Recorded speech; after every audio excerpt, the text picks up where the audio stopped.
Lucky अपने पापा के साथ अपना नया घर देखने आया है। घर लगभग बन चुका है, बस लाइटिंग का काम बाकी है। तभी ठेकेदार भी वहाँ पहुँच गया। ये कुछ बल्ब हैं, इसमें से जो पसंद आएगा वो लगवा दूंगा। ये पांचों बल्ब 10 से लेके 30 वाट तक के हैं, लेकिन सबसे बढ़िया ये वाला है। इसे हम खुद सप्लाई करते हैं, बस थोड़ा महंगा है। और कौन सा सही रहेगा तो बता लकी। ज्यादा वाट मतलब बिजली का बिल ज्यादा, पर रोशनी भी ज्यादा मिलेगी। ऐसा करते हैं, बीच का कोई लगवा लेते हैं। हाँ तो मेरा वाला ही लगवा लो, 20 वाट का है। लकी ने बल्ब देखा तो उस पे कोई पावर रेटिंग नहीं लिखी थी। बाकी सब पे तो पावर रेटिंग है, इस पे क्यों नहीं? अरे प्रिंटिंग कॉस्ट बचाने के लिए रेटिंग नहीं लिखी। मेरी बात का भरोसा रखो, 20 वाट का ही है। लेकिन लक्की को भरोसा नहीं हुआ। क्या किसी तरीके से इस बल्ब की पावर रेटिंग पता कर सकते हैं? तभी उसका ध्यान बाकी बल्ब्स की रेटिंग पे गया, जिनमें से दो कॉम्बिनेशंस का कॉमन रेशियो बन रहा था। उसको राजवंत सर की फिजिक्स क्लास याद आई। आज हम पढ़ेंगे व्हीटस्टोन ब्रिज। ये एक ऐसी टेक्निक है जिसमें हम नोन रजिस्टर्स की मदद से अननोन रजिस्टर की वैल्यू निकाल सकते हैं। व्हीटस्टोन ब्रिज में 4 रजिस्टर्स पैरेलल में ऐसे लगे होते हैं और इनके बीच ब्रिज में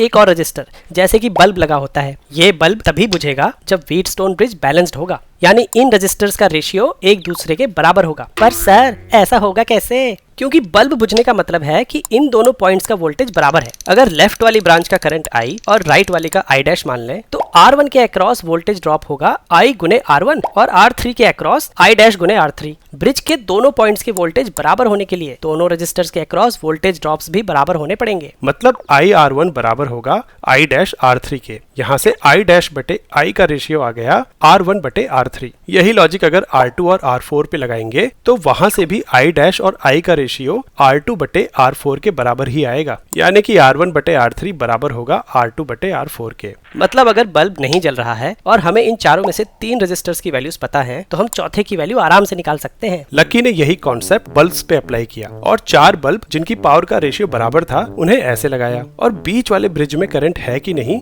देखने के लिए 5वां बल्ब ऐसे लगा दिया। लेकिन व्हीटस्टोन ब्रिज तो रजिस्टर्स के लिए काम करता है, पावर के लिए काम करेगा या नहीं? करेगा, क्योंकि पावर V²/R होती है। यहाँ से R की वैल्यू V²/P आ जाएगी। बल्ब की पावर हमारे घरों में आने वाली वोल्टेज के हिसाब से ही लिखी होती है, और ध्यान दो तो R P के इनवर्सली प्रोपोर्शनल है। यानी अगर किसी बल्ब की पावर दूसरे बल्ब से 2 गुनी ज्यादा है तो रेजिस्टेंस आधा होगा। यानी एक बैलेंस्ड ब्रिज में जो रेशियो रेजिस्टर्स का है, पावर का ठीक उसके उल्टा होगा। और ध्यान दो तो ये रेशियो अभी भी चारों बल्ब्स के लिए उतना ही है। यानी अगर ये बल्ब 20 वाट का है तो ये एक बैलेंस्ड व्हीटस्टोन ब्रिज बनेगा और मिडिल वायर में करंट फ्लो नहीं करेगा। लकी ने सर्किट का स्विच ऑन किया, पर ये क्या, बीच का बल्ब तो जल गया। मतलब ये 20 वाट का नहीं है। अरे तुम तो बड़े समझदार हो। अंकल, लक्ष्य बैच के बच्चों से फिजिक्स में पंगे मत लेना।